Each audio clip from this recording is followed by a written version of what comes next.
Hey guys, what is going on? Matt Wacek, founder of Entrepreneurship here. If you don't know who I am, basically a guy who had started a lawn landscape stone company back in 2011 while going to school for horticulture and fueling airplanes to get the business going and funded, and then scaled that to multiple six figures over the course of about 5 years before selling in early 2016.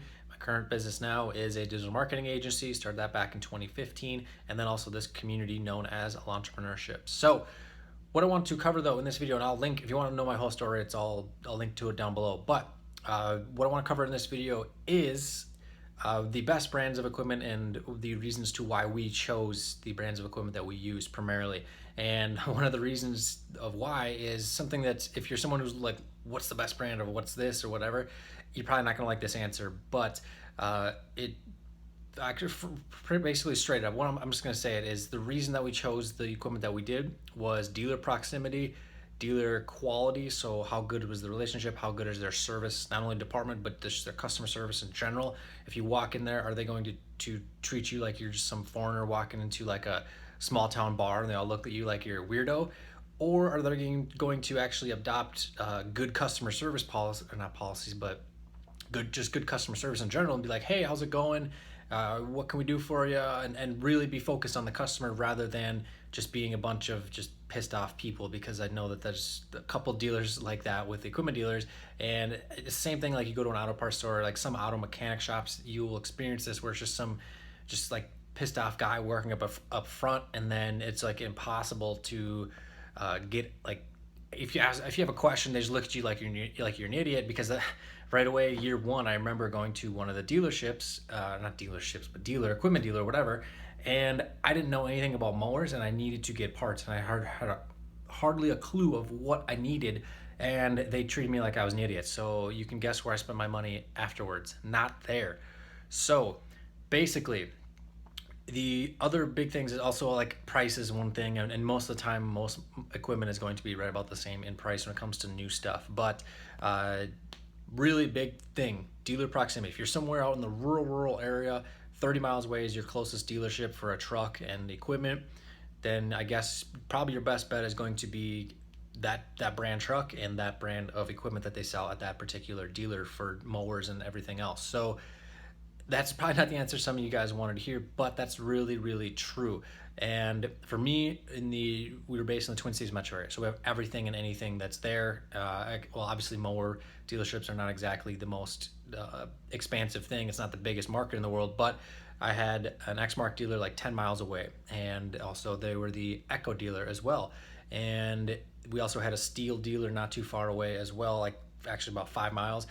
So basically I had Exmark everything, and they were also a Walker dealer, so I could have gone with them, but I don't like Walker personally. I think they're junk. I don't like the way that they cut. I don't like how slow they are, and I don't like having a super long machine and being able to only fit two mowers in a 20-foot trailer. So you can grill me all you want, leave a hateful comment about on how Walker's better and all that sort of stuff, but I really don't care. I don't like those machines. So that's my opinion on it. But when it comes to your business, say maybe you only have a Walker dealer and that's all you have, then maybe that's what you're going to have to use in your business. And also depends on what your local competitors are using as well.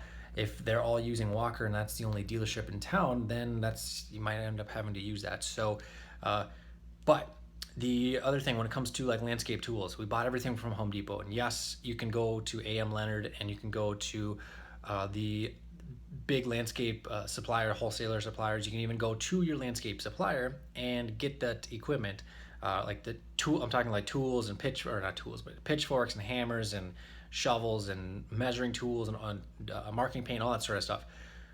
For me, the only time that going to AM Leonard or any of those places and ordering it online seemed to make sense was in the early spring, when you wanted to get a big volume discount. And for me, I would have rather spent money on marketing, because that's going to give me money way quicker than having a bunch of shovels and tools and whatnot sitting around. So I liked just going to Home Depot, because I go there, get whatever I wanted, and I get it the same day. For all these other places, and our supplier that we went to for plants and stuff didn't really sell much for shovels and those sorts of things. You can get them there, and you can get all the supplies there, and that's all fine and dandy.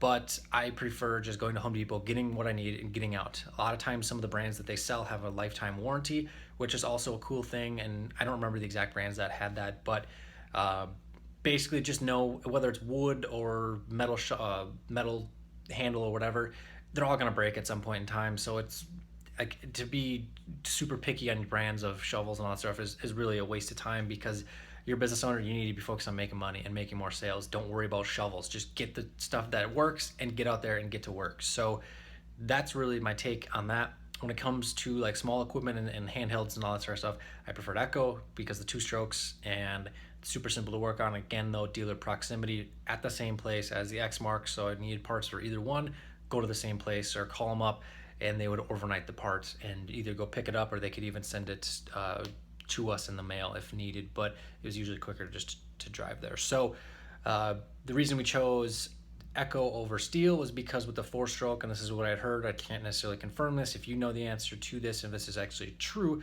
leave a comment down below. But the reason I don't necessarily didn't want to use Steel was because they're 4-stroke, so they have valves that need to be adjusted, and you can barely get into the engine to work on it unless you want to pay your dealer by the hour to do that.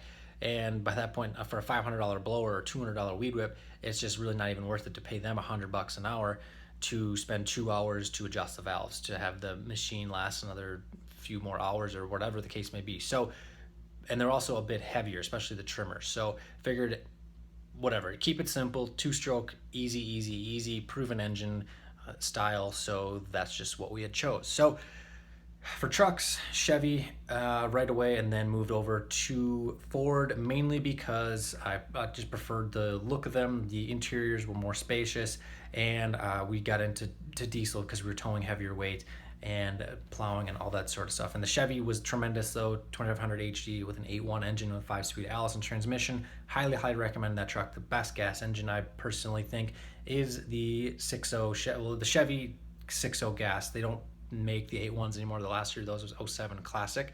So if you can find an 8.1, they're great trucks. Your mileage is going to be right about the same as a 6.0, especially if you're towing or doing in-city driving. But for diesel, I was very impressed with the 6.0, and it was not bulletproofed. I know all the stigma around it, but they're still solid trucks. They'll blow the doors off of a 7.3, and I don't mean to turn this into some truck argument video, but they were it was an awesome truck, and I actually would like to buy a 6.0 in the future, just as something to like make it from whatever it is and bulletproof it and do all the exhaust and just make it a fun truck. And I'll do that in the future, probably not for a few years, but or maybe a couple of years down the road or something like that. But otherwise, the other truck that I had was a 6.7 Ford F350. It was hilarious. It was my personal truck, best truck I've ever owned, hands down.